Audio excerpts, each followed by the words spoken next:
राजनीतिक दृष्टि से वैश्विक व्यवस्था में क्या सुधार लाए जाने चाहिए, इसका आर्थिक और सामाजिक जीवन पर क्या प्रभाव पड़ सकता है। एक ही प्रश्न लेते हैं कि राजनीतिक रूप से क्या बदलाव जरूरी है, और जब बदलाव होंगे तो सिर्फ सामाजिक आर्थिक पर ही असर नहीं होगा, किसी भी चीज का असर टोटलिटी में होता है, फिर चाहे वह धार्मिक भी क्यों ना हो, और राजनीतिक तो होगा ही। तो एक जगह आप परिवर्तन करते हो तो सिर्फ उसी जगह परिवर्तन नहीं होता पहली चीज, और उस परिवर्तनों का असर दूसरे पे नहीं होगा, ऐसा कोई अछूता चीज है नहीं। एकांत भी एकांत में नहीं मिलता है। आइसोलेशन में कोई भी काम प्रकृति में जहां सब चीजें एक दूसरे से जुड़ी हुई हैं हो ही नहीं सकता। इसलिए परिवर्तन अगर राजनीतिक रूप से लाओगे तो हो सकता है कि साथ साथ परिवर्तन सामाजिक भी हो सकता है आर्थिक भी हो सकता है धार्मिक भी हो, और हो सकता नहीं होंगे ही। तो जब आप एक चीज ठीक करने चलोगे तो या तो इतने बाधित हो जाओगे दूसरी चीजों से कि वो छोड़ दोगे और कुछ कर नहीं पाओगे, और अगर समझ है तो एक चीज ठीक करोगे तो सारी चीजें ठीक हो जाएंगी। आपके शरीर में ही अगर एक बीमारी है तो वो एकांत में कैंसर या एक गांठ बन के रह सकती है, लेकिन अगर वह शरीर से जुड़ी हुई है तो वो दूसरे इलाके को असर करेगी ही, जल्दी या देर से। इसलिए जब इस बीमारी को ठीक करोगे तो आप पूरे ठीक होगे, आधे अधूरे में ठीक नहीं होगे। इसलिए जो प्रश्न आपने पूछा है राजनीतिक दृष्टि से क्या परिवर्तन लाने चाहिए, वह एक समग्र प्रश्न के रूप में उभर के आएगा। हो सकता है कि हमारा मूल ध्यान राजनीतिक परिवर्तनों पे लगा रहे,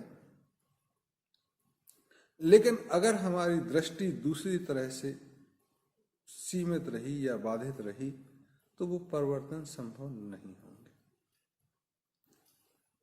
क्योंकि प्रश्न राजनीतिक रूप से पूछा है, इसलिए पहले तो ये प्रश्न आना चाहिए कि राजनीति है क्या।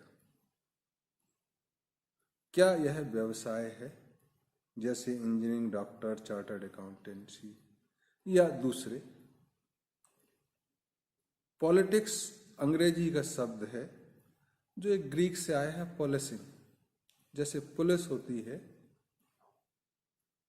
उसकी तरह ये पॉलिटिक्स है। तो ये एक प्रोफेशन है, और यहां गड्ढमड होता है कि एक व्यवसाय है जिसके तहत पूरे देश को छोड़ दिया गया है।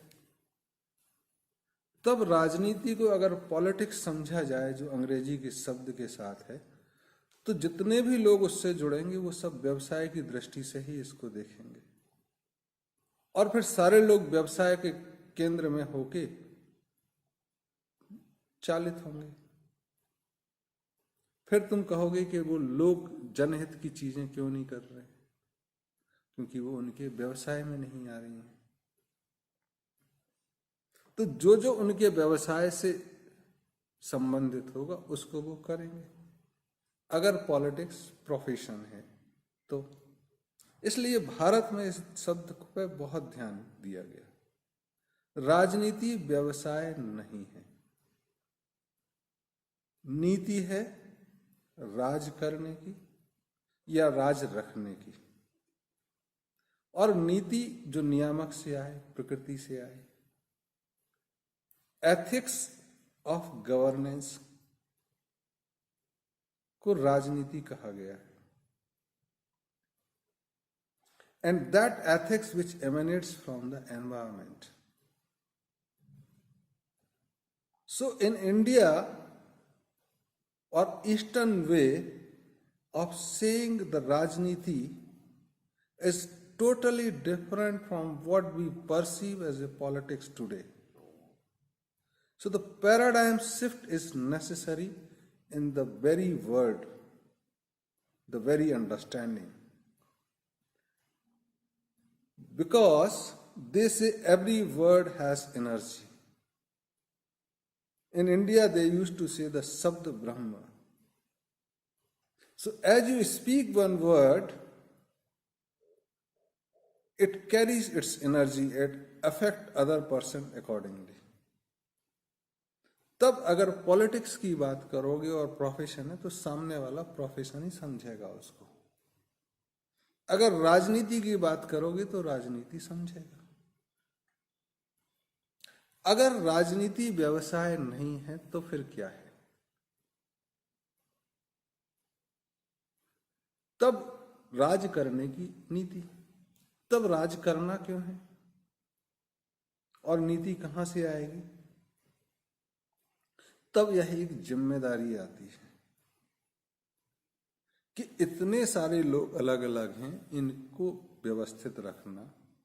ये काम करेंगे, तुम इनको इस गुण से संबंधित रखो. जैसे बहुत सारी योग की व्यवस्था है. योग मतलब आसने नहीं कि कौवे की तरह बैठना और बंदर की तरह छलांग लगाना या शेर की तरह दहाड़ना, सिंहासन और बकरासन. ये नहीं. योग मतलब कर्म योग, भक्ति योग, ज्ञान योग, सांख्य. उसमें राजयोग भी आता है.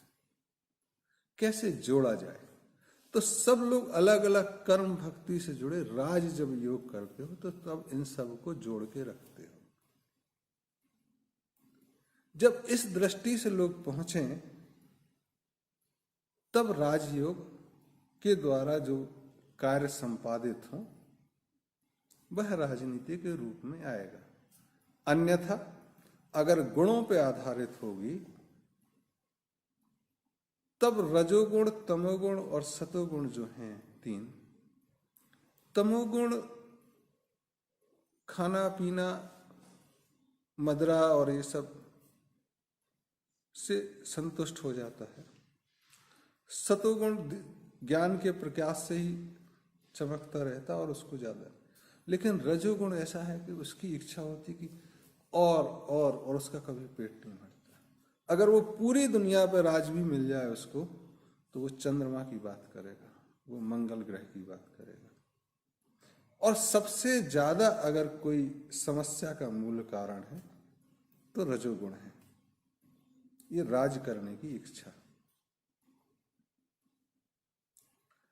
तब जो व्यक्ति नहीं पहुंचे हैं उस दृष्टि में वो समस्या को और ज्यादा बढ़ाएंगे कम करने की बजाय. जो प्रोफेशनल या व्यावसायिक दृष्टि से राजनीति देखते हैं उनकी आकांक्षाएं और चाहत कम होती है.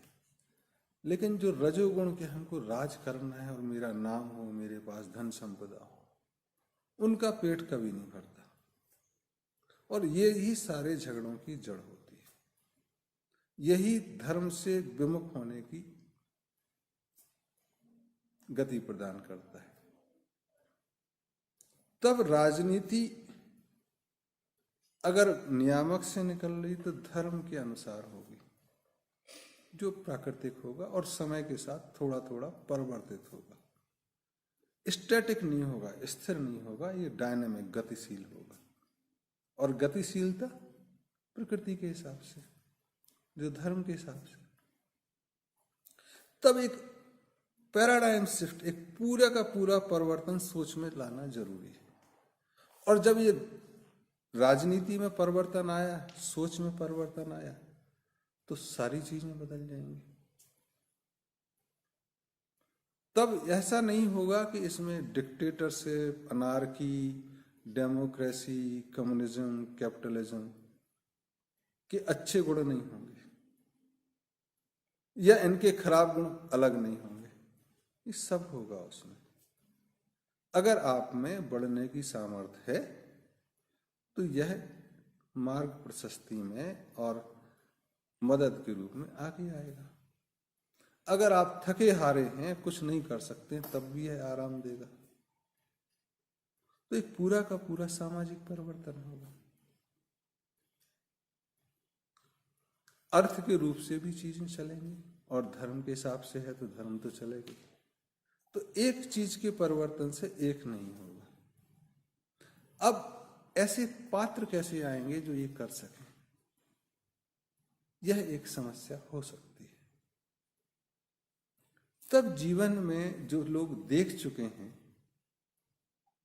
सब चीजों को, वह अगर इस क्षेत्र में आशीर्वाद स्वरूप संतों के, सेजिस के, बुजुर्गों के और बच्चों की दुआओं के बाद उतरते हैं, तब शायद वह कर पाए। लेकिन जो व्यवसाय से उतरेगा वो तो नहीं ही कर पाएगा।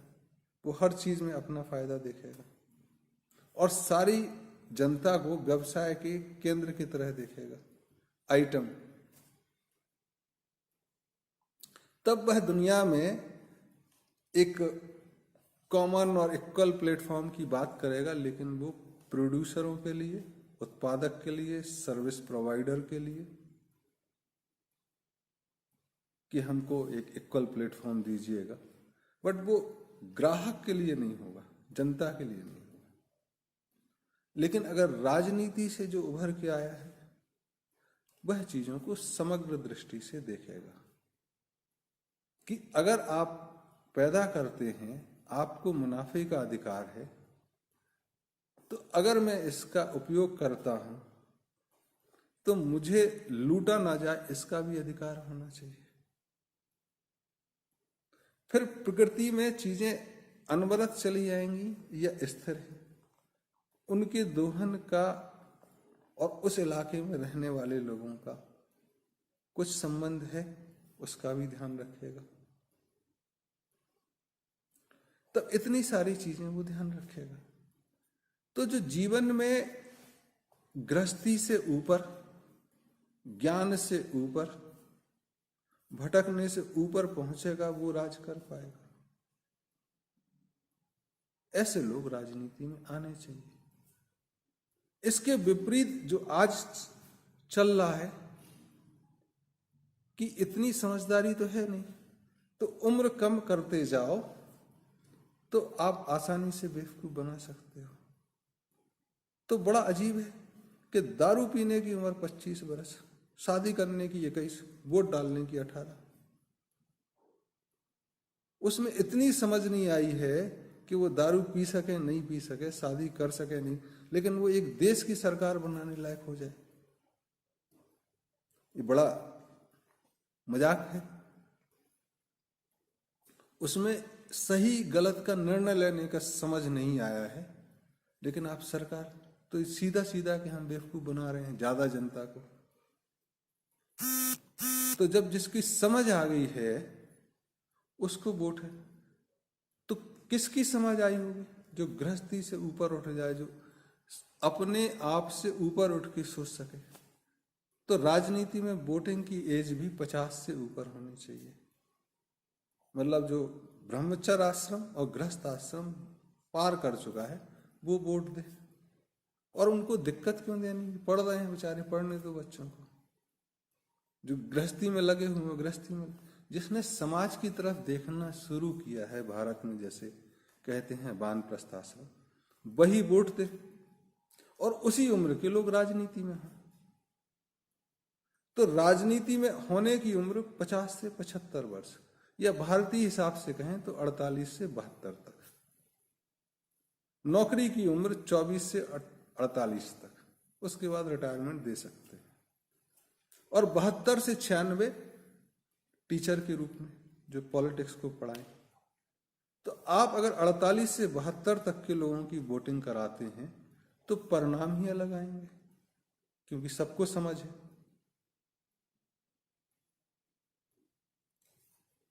तब राजनीति में डेमोक्रेसी डेमोक्रेसी नहीं होगी, शैतानी सभ्यता नहीं होगी। डेमो वर्ड जो है वो पीपल से लिया गया है, बट रिफ्लेक्ट होता है डेमोक्रेसी, जैसे शैतानी शासन है, और रिफ्लेक्ट भी वैसे ही होता। चीजें प्रकृति के विरोध में है। चाहे वह न्याय व्यवस्था हो, उसका व्यवसायीकरण है, एडमिनिस्ट्रेटिव सिस्टम हो, प्रशासन सिस्टम हो, वो नौकरों के बल पे चल रहा है। मीडिया पैसे के बल पे चल रही। तो जो डेमोक्रेसी में 4 पिलर बोले जाते हैं, 3 तो बनिया चला सकता है पैसे के दम पे, और जो जनता का प्रतिनिधि है वो भी प्रोफेशनल है। तो चारों के चारों बनिए चला सकते हैं।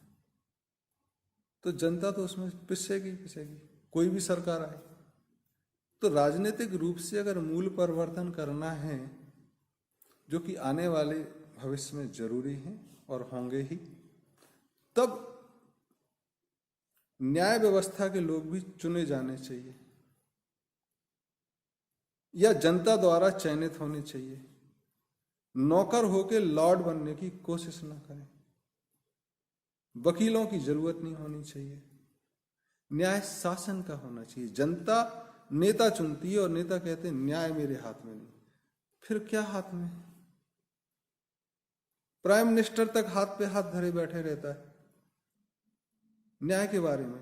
540 सांसदों का अगर भारत को देखें तो एक जज मजाक उड़ा सकता है, वो जज जो नौकर है सरकारी। पूरा एडमिनिस्ट्रेशन नौकर है। पूरी मीडिया में फॉरेन इक्विटी भी है। तो आपका मीडिया आपकी बात न कहेगा, विदेशियों की बात कहेगा या दूसरे देश की कहेगा। तो राजनीतिक परिवर्तन होने, इस पे गहन चिंतन होना चाहिए। सिर्फ मेरे बोलने से चीजें शुरू हों, फाइनलिटी में ना जाएं, इतना मैं कहूंगा। क्योंकि अगर मैं फाइनलिटी में कह रहा हूं तो ये डिक्टेटरशिप लगेगी, जो मैं कभी नहीं चाहूंगा। डेमोक्रेसी उससे तो अच्छी ही व्यवस्था है। अब तक की व्यवस्थाओं में डेमोक्रेसी ठीक है, लेकिन ये सबसे खराब व्यवस्था है। तो अगली व्यवस्था जो प्राकृतिक भी हो, डेवनिक हो, डिवाइनक्रेसी हो सकती है कि कुछ भगवान का है। लेकिन पूर्व में ऐसा कई राजाओं ने किया कि वो भगवान अपने को बना बैठे।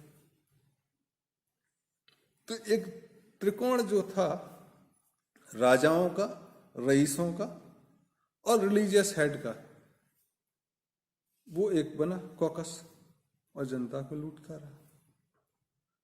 वो परिवर्तनों की जरूरत है। तो आज राजनीतिक रूप से ही जो समाज को संचालित करता है, धार्मिक रूप से कहते हैं कि धर्म या अर्थ, पैसा आधार है और राजनीति एक भव्य इमारत, सुपर स्ट्रक्चर है। तो सुपर स्ट्रक्चर तो बदलना ही होगा, नहीं तो आधार पे ही टिके रहेंगे या आधारहीन हो जाएंगे। तो ये बदलेंगे तो जैसे कहते हैं ना, नजरें बदली तो नजारे बदल गए। राजनीति बदली तो सब बदल जाएगा और ये गहन चर्चा की जरूरत है।